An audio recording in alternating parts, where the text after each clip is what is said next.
after moving to a quiet, forgotten town. He finds an old house at the edge of the woods, offered at a suspiciously low price. The landlord, an elderly man, warns him, the house isn't for everyone. It remembers things. Sam, desperate, doesn't listen. The first night, I lay in bed, listening to the wind, but it wasn't just the wind. Old houses creak, but these weren't normal creaks. It sounded almost like someone, or something, was moving just above my head. On the second night, scratched. Whispers echo in the hallway. Doors moan open and closed without wind. Sam, rational at first, blames the house's age, but the unease grows. He starts finding small objects moved, his keys shifted, his phone always drained. People say you get used to a new place. But by the third night, I felt watched. Every time I looked over my shoulder, the shadows seemed thicker, closer, as if they moved when I turned away. Sam documents strange sights, shadows crawling.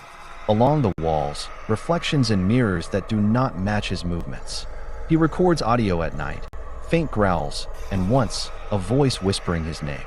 I played the tapes back, hoping to hear nothing. But what I heard couldn't be explained by wind or pipes. I heard a voice, deep and guttural, repeating my name, like it was tasting it. No one in the town wants to talk about the house. The shopkeeper's eyes widen when Sam mentions the address. Friends stop replying to his messages. Each night, the atmosphere thickens. The air feels electric, like a gathering storm.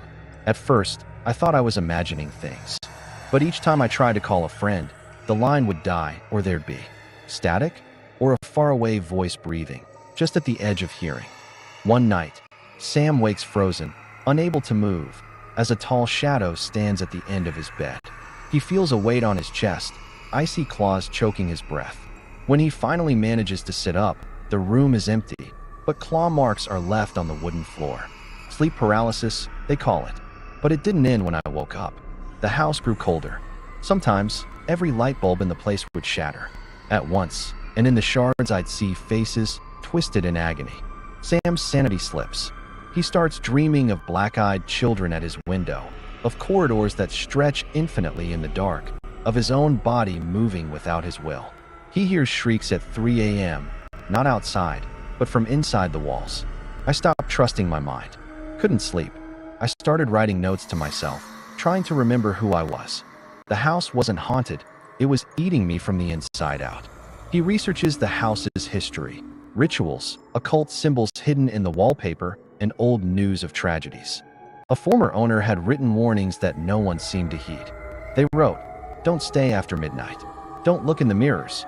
Don't answer the whispers." But every warning I found, I had already broken. Physical attacks begin. Bruises, teeth marks on his arm, the taste of soil in his mouth. Sometimes, his reflection grins independently. He tries leaving, but the front door always leads back inside. The worst is the laughter. It echoes from the attic when the house knows I'm alone. Each time, it sounds more like my own voice. Sam tries salt lines, prayers, and exorcisms. Each attempt angers the entity. Shadows begin to cling to him, following him outside the house, infecting his daily life. Animals avoid him. The world tilts. Nothing feels real. It's not just a haunting. It's possession. The house wants me forever, and every night, I feel myself slipping further from my own mind and body. In a do-or-die attempt, Sam confronts the attic, where the darkness is thickest. Inside, cold hands grab him. He relives the memories of every victim the house has claimed. He nearly gives in to the void, but he finds a scrap of hope in the form of a note, written in his own handwriting. The note said, "Remember who you are. Get out." That saved me. I stumbled through the house, reciting my name, my past, anything I could remember. Only then did the front door finally open. Sam escapes at dawn. His hair has turned gray overnight. He records this story as a warning. Even now, in his new apartment, he sometimes hears scratching in the walls. The entity whispers that it knows where he is. People think they want to see a real haunted house. Trust me, you don't. Some places are worse than nightmares. If you hear your own voice calling from an empty room, never answer. Because sometimes, what's left behind wants company, and it knows your name now. Thank you for joining me tonight in this descent into darkness. If you made it to the end, I hope you'll subscribe, like, and share this live stream. Remember, nightmares might be realer than you think. Good night, if you can sleep.